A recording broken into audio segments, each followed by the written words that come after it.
જો એમાંથી આટલું બધું તો ઘી નીકળ્યું મેં મલાઈમાંથી જે પેંડા બનાવ્યા ને, પણ આ થોડુંક આમ સ્વીટ જેવું ત્યાં સુધી ધીમો ધીમો હતો તો હવે વધારે પડવા મળ્યો છે. 7 વાગ્યા છે. 7, હા 7 જેવા વાગ્યા છે. જો અરવિંદ ને એના પપ્પાએ ખીજાયા ને તેનો ફેસ જોવો.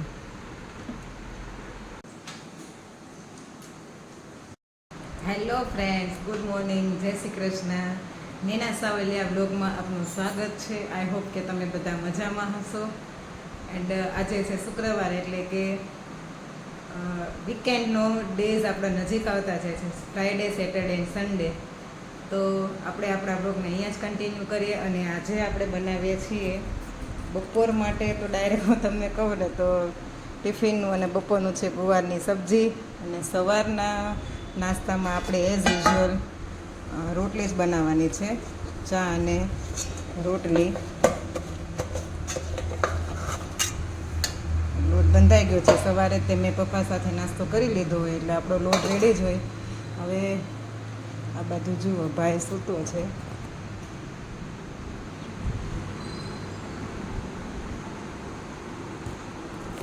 એ ઉઠશે એટલે આપણે એને થેપલું કાલના પડ્યા છે, થેપલા ખાવા છે તો થેપલા બનાવી દઈશું. અને જીગ્નેશને આરવી પણ હજી સૂતા છે. જોઈએ, હવે એનો ઉઠવાનો ટાઈમ થયો જ ગયો છે. તો હમણાં આપણે ફટાફટ રસોઈને એવું કરવા મળીએ, શાકને વઘારી દઈએ. ત્યાં પછી ઉઠે તો આપણે થોડું ઘણું એમાં કામ લાગી જશું. અને ભાઈને પણ સાથે ખવડાવી લઈએ. ઉઠીને આવી ગયા છે. કાલે સાંજે બહુ મગજમારી કરીને ત્યારે એણે નાઇટ ડ્રેસનો લેંઘો પહેર્યો. ટી શર્ટ તો પહેર્યું જ નહીં, એને પહેરવું જ નહોતું, એમ જ શું હતું. સારું, સીતારામ. મમ્માને સીતારામ કરો, સીતારામ કરો. લે સીતારામ કર, બોલો સીતારામ, બોલો સીતારામ. જય શ્રી કૃષ્ણ. શું કરે છો તું? ઉઠી ગયો? હે, ઉઠી ગયો મારો દીકરો? દૂધ પીવું છે? હા, ઓકે, ચાલો પીવડાવી દઈએ. બ્રિજેશને ખવડાવતી હતી ને હું થેપલું, તો ભાઈ કે મારે પણ ખાવું છે. તો જો એને મેં બેસાડ્યો છે. અને એને છે ગોળ બહુ ભાવે, એટલે ગોળ પણ સાથે કે ગોળ તો ગોળ ખાય છે. સારું, સીધો બેસ, પલોઠી વાળો સરખી. હવે ખાવા માંડો, ચાલો. શું ખાશો તું? ગન. બીજું થેપલું. પપ્પા આવે એની સાથે ખાજે, ઓકે? પછી મમ્મા તને આપશે દૂધ, ઓકે? હા, હમણાં આપું, નહીં તો તું ઢોળીશ પાછો. એટલે બાજુ આપણે જિગ્નેશને મળી લે. Jignesh, good morning. Good morning. જય શ્રી કૃષ્ણ. સીતારામ. સીતારામ. શું કરે છો તું? હે, અરવિંદભાઈ જો ટીવી જોવે છે. એકચ્યુઅલી છે ને મામાને ફોન જોવો હોય ને, એ ફોનમાં બધું વિડીયાને એવું મૂકતો હોય ને, તો મામા પાસેથી છે ને એ ફોન લઈ લે ભાઈ. પછી મામા પાસે કાંઈ ઓપ્શન ન મળે, એટલે આપણે ભાઈને ન છૂટકે હિંચકામાં બેસાડવા પડે. એટલે હિંચકામાં બેઠો બેઠો ટીવી જોવે છે. ત્યાં સુધી ભાઈ ફોનમાં રમી લે. પછી એ સૂઈ જશે એટલે આપણે અરવિંદને હિંચકામાંથી બહાર લઈ લેશું. અને આજે તો કેવું થયું કે અરવિંદને છે ને હવે એમ બધું મારું એવું બહુ કરે. તો આજે છે ને હું એને નવડાવતી હતી ને, તો ત્યારે છે ને જિગ્નેશના મેં શૂઝ વોશ કરવા કાઢ્યા. અને શૂઝ હું વોશ કરતી હતી તો એટલો બધો રડવા મળ્યો અને આમ મારવા મળ્યો મને કે મારા પપ્પાના છે, મારા પપ્પાના છે. મેં કીધું તારા પપ્પાના છે, પણ મારે એને વોશ તો કરવા પડશે ને, ધોવા તો પડશે ને. તો એવું કાંઈ નહીં, બસ મારા પપ્પાના છે. પછી બહાર મેં સુકાવા મૂક્યા ને તોય મને એને માર્યું, રોડવા મળ્યો. ત્યાં મેં પોઝેસિવ થઈ ગયો છે કે મારું એની વસ્તુ હું કે એના પપ્પા અડે ને તો પણ એને ન ગમે. કોઈ પણ બધા લોકો છે ને એને બહુ ખીજવે એની વસ્તુ લેવા કે હું આ લઈ જાઉં. તો એ થોડુંક છે ને ગુસ્સે થઈ જાય ને ચીડાઈ જાય ને રડવા પણ મળે ક્યારેક. કે મારું હારું, આ હિંચકો કોનો છે? આ હિંચકો મારો છે. મારે બેસવું છે. મમ્માને બેસવા દઈશ? ના. કેમ? ઓલા પેલા શૂઝ કોના હતા? શૂઝ કોના હતા? પપ્પાના હતા કે મમ્માના હતા? કોના હતા? મમ્માના હતા. તું કેમ રડતો હતો શૂઝ વોશ કરતી હતી ત્યારે? હે, કેમ રોતો હતો તું?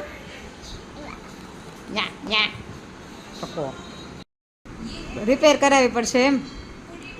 તો કેમ કરવું છે? વેચી દેવી છે કે વેચી જ દેવાના ને શું કરવાનું રમવું ન હોય ને તો પછી ગેમ મારી છે હું નક્કી અને આ બાજુ બ્રિજેશ ના પાડે છે ગેમ મારી છે હું નક્કી કરે ઈ એમ કહે છે કે ગેમ મારી છે હું નક્કી કરીશ. હવે જિજ્ઞેશ અને બ્રિજેશ વચ્ચે તકરાર થઈ ગઈ છે ગેમ બાબતે. જોઈએ, અમે પણ એમ જ કહીએ છીએ વેચી દઈએ, બટ બ્રિજેશ એમ જ કહે છે કે મારી છે ને તો નથી વેચવી એમ. અને આ બાજુ હારું તારે ગેમ રમવી છે? રમવી છે?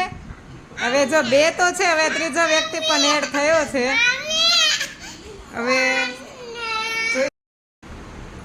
જો અરવિંદ ને એના પપ્પાએ ખીજાયા ને તેનો ફેસ જોવો. જો હારું કેમ તોફાન કરાસ એ દીકરા કોણ ખીજાય છે? આમ જો સામે નથી જોતો. અરવિંદ કેમ તોફાન કરાસ જો જો પગ મારે જો. કેમ તોફાન કરાસ હારું સોરી કહી દે પપ્પાને. સોરી કહી દે. વિડીયોમાં જોઈ ને તો હારું આમ જો મમ્મા બોલાવે. જમ જન મોટું જો.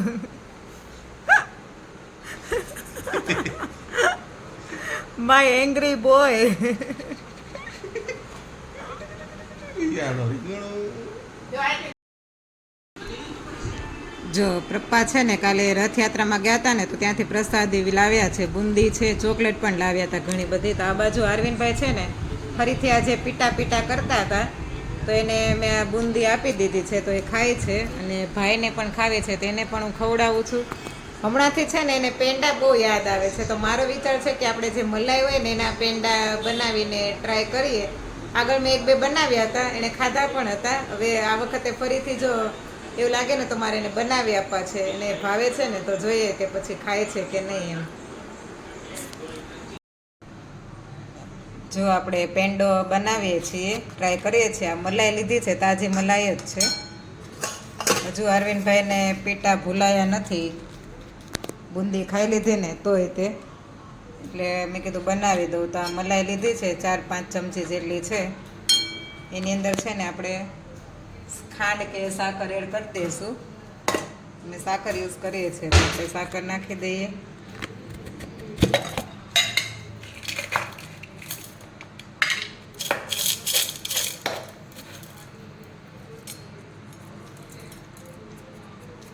પેંડા મલાઈની પ્રમાણમાં લેશું સાકર.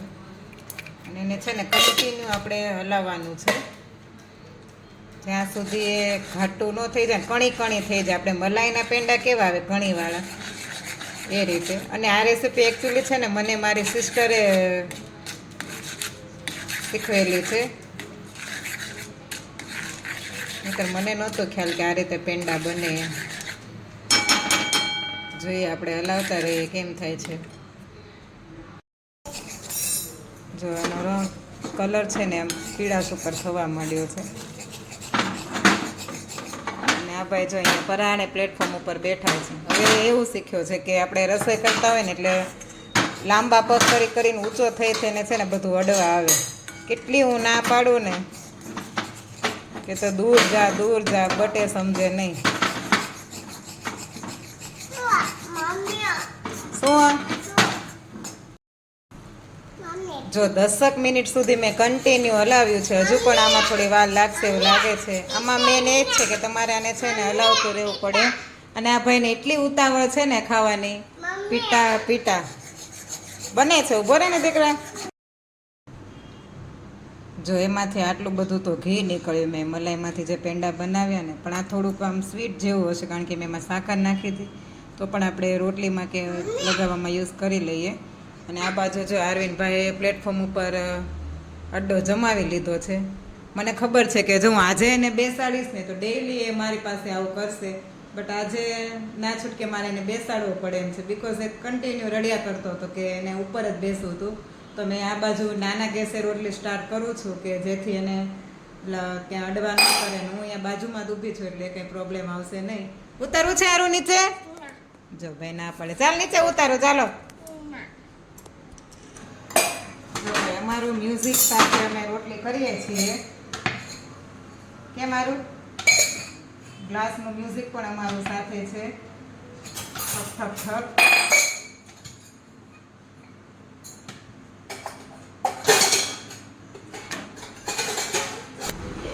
આ બાજુ આપણે જમીને ફ્રી થઈ ગયા છીએ બપોરનું લંચ કરીને.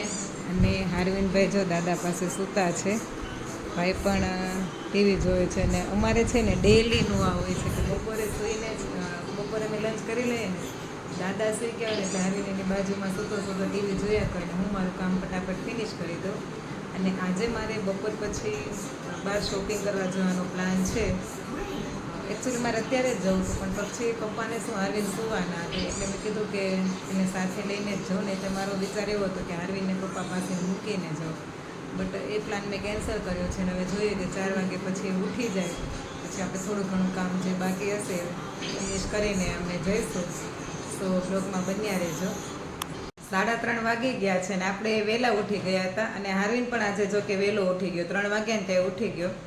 તો ઉઠ્યા ને ત્યાં તો જોયું ને તો વરસાદભાઈએ પોતાનું સ્થાન લઈ લીધું છે. હવે જોઈએ કે મારે બહાર જવાનો જે પ્લાન છે તો કેમ થાય છે, જવાશે કે નહીં, વરસાદ કેટલા વાગ્યા સુધી આવે છે. અત્યારે તો સારો એવો આવે છે, તો પણ જોઈએ. હજુ મારે નજીક જ જવાનું છે એટલે દૂર પણ નથી જવાનું. Let's see. અને આ બાજુ જો હારવિનભાઈ છે ને ચેવડો ખાય છે. અને મેં હમણાં મમરા વઘાર્યા છે, વઘારેલા મમરા છે. શું ખાવા છે? ચાલો તને ને મામાને બંનેને ખવડાવું. એકચ્યુઅલી આ એક ચેવડો પડ્યો હતો ને હલ્દીરામનો છે, એ ખાતો હતો. હવે મમરા વઘાર્યા છે તો ભાઈ મમરા ખાઈ લેશે. જોઈએ હવે વરસાદ રહી જાય પછી જવાશે તો જઈ આવશું. ડિનરના મેનુમાં આજે આપણે ફાઇનલી બનાવીએ છીએ મરચાંના ભજીયા અને સાથે પકોડા ફેવરેટ છે જિજ્ઞેશના, અને મરચાંના ભજીયા આપણા બ્રિજેશભાઈના. એટલે બધાની ફરમાઈશ આપણે પૂરી કરીએ છીએ. આ બાજુ બટેકા બાફવા મૂકી દીધા છે. હવે આપણે બીજું જે સાઈડનું કામ છે ફટાફટ કરવા લાગીએ, બિકોઝ આમાં થોડીક વાર લાગશે એટલા માટે.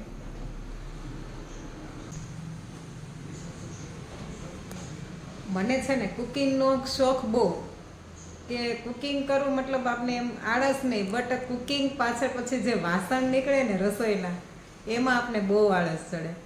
તો ક્યારેક ઘણીવાર ભાઈને તો શું તમે એવરી ટાઈમ મીન્સ કે સવાર બપોર સાંજ નવું આપ્યા કરો ને તે ખાધા જ કરે, ના જ નથી પાડે. તો હું ક્યારેક તો શું એની સામે આમ ના પણ પાડી દઉં ગુસ્સે થઈને કે ના હું આજે નહીં બનાવું. એટલે ગુસ્સે થવાનું રીઝન મારું એ હોય કે આપણે કુકિંગ તો કરી લે બટ એની પાછળ જે મહેનત થાય, વાસણ થાય ને ત્યાં આપણું મન પછી હારી જાય. કારણ કે એકલા ને એકલા થોડુંક આમ કરવાનું એટલે પછી થોડો કંટાળો આવી જાય કે ખાઈને જ આપણે આળસ ચડવા. બટેકા બફાઈ ગયા છે, ચવાણું ક્રશ કરી લીધું છે. હજુ આમાં બટેકાનો મસાલો આવશે, પછી આ મરચાં ભરી દઈશું આપણે. બાજુ ચટણી બને છે, ગ્રીન ચટણી થઈ ગઈ છે.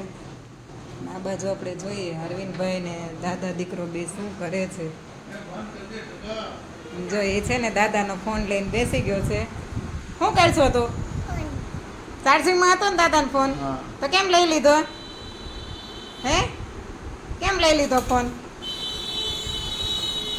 હારવિન મૂકી દે, ચાલો દાદાનો ફોન. આમ જો મૂકો.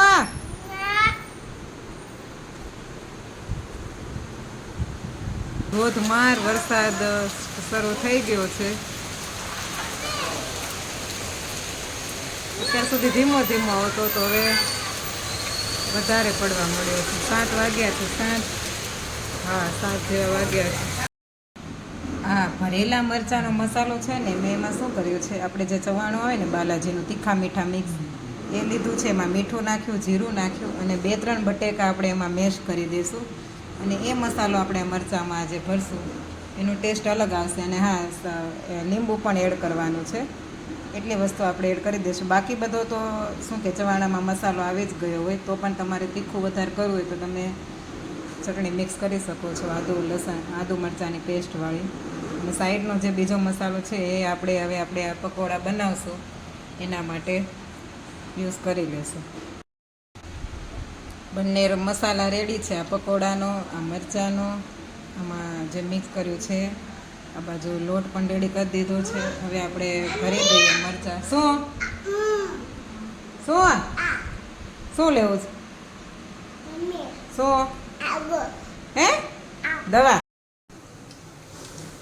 જો આપણે પકોડા અને મરચાંના ભજીયા રેડી થવા લાગ્યા છે. આ બાજુ પપ્પાને બેસાડી દીધા છે ખાવા. અને અરવિંદભાઈ છે ને ફરીથી હિંચકામાં પુરાઈ ગયા છે. હારું તે તો ખાઈ લીધું છે બધું સબડ સબડ, એટલે કાંઈ તારે કાંઈ ખાવાનું નથી ખાવું ને? બ્રિજેશે ખાઈ લીધું છે. બ્લોગને ફટાફટ તમારા સુધી પહોંચાડવો પડશે, એટલે આજના વિડીયોનો એન્ડ આપણે અહીંયા જ કરીએ છીએ. આઈ હોપ કે તમને અમારા વિડીયો ગમતા હશે. Thank you for watching and આવતીકાલે ફરીથી મળીશું એક નવા બ્લોગ સાથે, એક નવા કન્ટેન્ટ સાથે. ત્યાં સુધી આવજો. બાય, જય Shri Krishna, good night, take care. And હા, જે લોકોએ હજુ પણ અમારી ચેનલને સબસ્ક્રાઈબ ના કરી હો, ફટાફટ જઈને સબસ્ક્રાઈબ કરી લેજો. બાય.